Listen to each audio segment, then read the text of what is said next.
का तो क्वेश्चन दे वही करेंगे। देखिए पहला है मानव भूगोल प्राकृतिक एवं विषयक, समझा ना।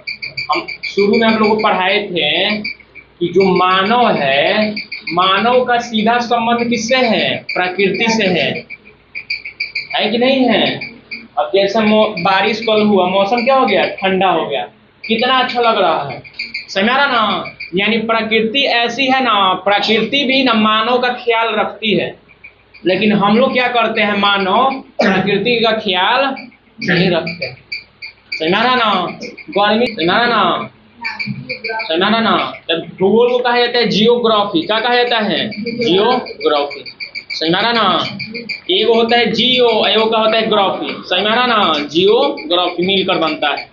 तो जियो का मतलब क्या होता है? पढ़ा है पृथ्वी, जियो का मतलब पृथ्वी, और ग्राफी का मतलब अध्ययन, समझा ना। तो पृथ्वी का अध्ययन ही क्या कहलाता है? भूगोल, यानी जियोग्राफी कहलाता है, समझा ना। पृथ्वी का वर्णन करना था तो उसके बदले रूप का अध्ययन करना भूगोल कहलाता है। भूगोल के दो भाग है, कितने भाग है? एगो भौतिक भूगोल है, एगो मानव भूगोल है। कौन सा है?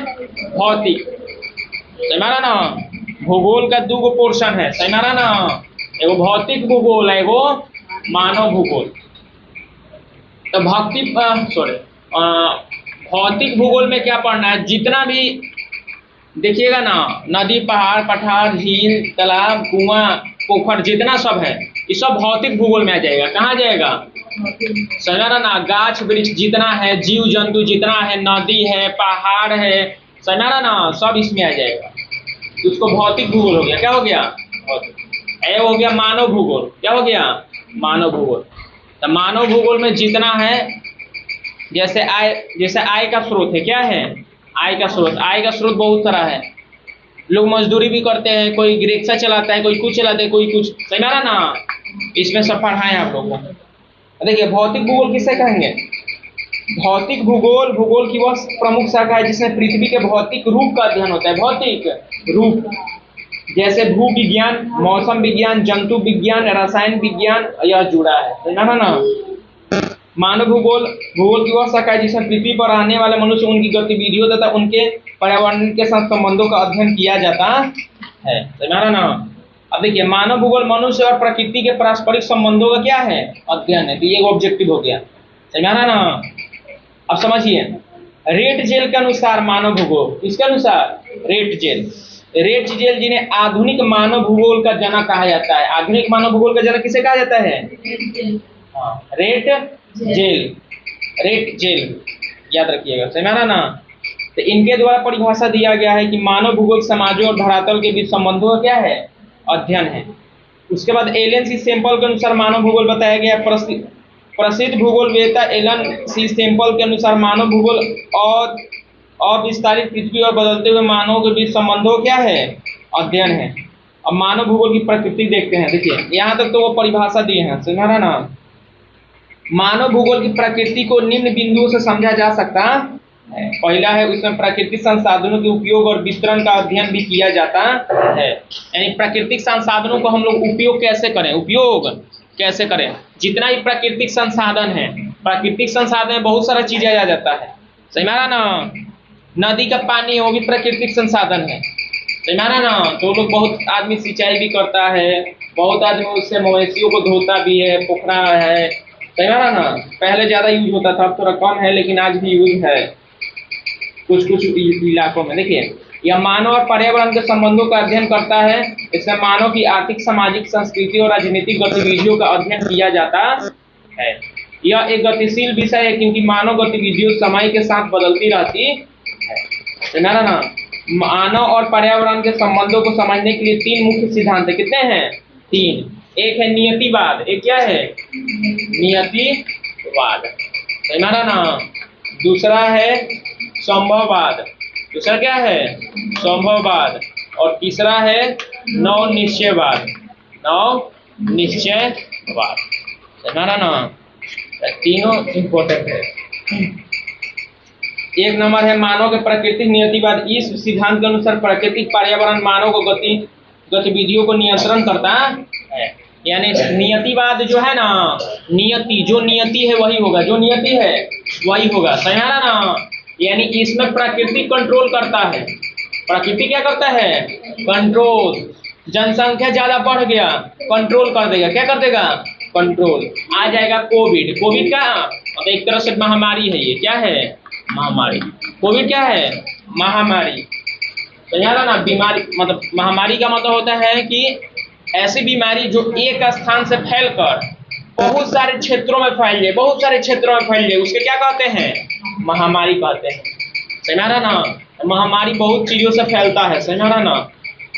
सेफ्टी में नहीं रहिएगा तो इसमें है, तो प्रकृति इसको कंट्रोल करती है। कोविड आ जाएगा, बाढ़ आ जाएगा। क्या आ जाएगा? बाढ़। भूकंप आ जाएगा, कहीं आग लग जाएगा, कहीं कुछ हो जाएगा, कहीं ट्रेन दुर्घटना हो जाएगा। ट्रेन दुर्घटना होता है तो प्रकृति ना कराता है, समझा ना। यानी कह सकते जो नियति है, जो नियति है वही कराएगा। इसलिए प्रकृति जो है मानव को कंट्रोल करती है। मानव क्या करती है? कंट्रोल। इस विचारधारा के अनुसार प्रकृति शक्तिशाली है। प्रकृति क्या है? शक्तिशाली। सबसे शक्तिशाली प्रकृति है, मानव शक्तिशाली नहीं है, समझा ना। प्रकृति का मतलब ही होता है एक तरह से शक्ति। क्या है? शक्ति। यही शक्ति जो है पृथ्वी को मतलब चला रही है सबको, समझा ना। समझिए, आदिम समाज में मानव प्रकृति की पूजा करते थे। प्रकृति क्या करते थे? पूजा। जंगलों में जाइएगा तो आग जलाएंगे और उससे घेरा घेरा घेरा घेरा उसको गाना गाएंगे अपना भाषा में। टीवी में देखते हु हा हुआ करते रहते हैं लोग, करते हैं तो अपना भाषा में करते हैं। लेकिन कोई व्यक्ति चला जाता है तो पकड़ लेंगे उन लोग को, है ना। तो यही है, सरकार उन सब एरिया में नहीं जाती है। जैसे कोई कोई रोड के किनारे होता है ना, तो वहाँ पर लिख कर टंगवा देती है कि जनजातीय क्षेत्र चाहे लिखवा देती, इधर जाना माना है, सख्त माना है, और जनजाति का नाम लिख देती है। जैसे हमारे बिहार में देखिएगा बहुत सारी जनजाति है। एगो जनजाति आता है सोमपेन जनजाति। कौन सी जनजाति? हाँ, बहुत खूंखार जनजाति है। आदमी को देखते ही आदमी पर अटैक कर देती है, तीर से मार कर मुंगा देगी, ना। इसलिए सरकार जो है ना उस वाले एरिया को बैन कर दी। उधर एरिया में लोग नहीं जाते हैं। उधर रास्ता बन गया है लेकिन लोग नहीं जाते हैं। ये जनजाति जो है अंडमान निकोबार में रहती है, समझा ना। हमारे इधर देखिएगा तो थारू जनजाति रहती है। कौन सी जनजाति? थारू। थारू हो गया, भील हो गया। क्या हो गया? भील। गारो हो गया, खासी हो गया, ये सब जनजाति का नाम है। संथाल हो गया। क्या हो गया? संथाल। संथाल भी जनजाति है। ये थारू, भील, गारो, खासी, संथाल ये सब जनजाति है, आदिवासी जनजाति। लाल बात इसमें है। अच्छा, प्रकृति का मानवीकरण संभववाद। इस सिद्धांत के अनुसार प्रकृति केवल संभव प्रदान करती है और मनुष्य अपनी तकनीक तथा बुद्धि से उसका उपयोग करता है। जैसे पानी है, क्या है? पानी से बिजली बना दिए। पानी से क्या बना दिए? बिजली। सूर्य है, सूर्य से बिजली बना दिए। सूर्य से क्या बना दिए? देखिए, सूर्य है, क्या है? सूर्य क्या कर रहा है? आपको धूप दे रहा है, यानी हीट दे रहा है। क्या दे रहा है? हीट। समझा ना। मनुष्य ने दिमाग लगाया कैसे इसको कंट्रोल किया जाए। तो क्या किया? सूर्य से ना एगो मतलब आविष्कार किया, सोलर पैनल। क्या आविष्कार किया? दोनों चीज बस सेम है। इधर दे रहा है ताप, इधर क्या दे रहा है? ताप, यानी गर्मी। क्या दे रहा है? सोलर हो गया। सोलर हो गया, सोलर से बना देंगे पंखा, सोलर से चला देंगे क्या? पंखा। लीजिए, पंखा का हवा खाइए, समझा ना। यानी देखिए, दोनों ओर है वही ना एनर्जी है। सूर्य का जो गर्मी है वो ताप बनकर यहाँ पर आ रहा है, यही एनर्जी जो है सोलर से एक ही कर इसको जगह पंखा चला दिए। तो इधर से गर्मी आ रहा है, इधर से ठंडा है, तो बराबर नहीं हो गया, यानी कट हो गया। वही बात है। जैसे जैसे मानव ने तकनीक विकसित की, उसके प्रकृति के नियमों को समझना शुरू किया। यानी प्रकृति हमको क्या कह रही है? प्रकृति हमें ना हिंट देती है। क्या देती है? हिंट। हिंट का मतलब है कि संभावना। क्या देती है? संभावना। जैसे कहते हैं कि मौसम वैज्ञानिक लोग कहते हैं आज बारिश होने की संभावना है।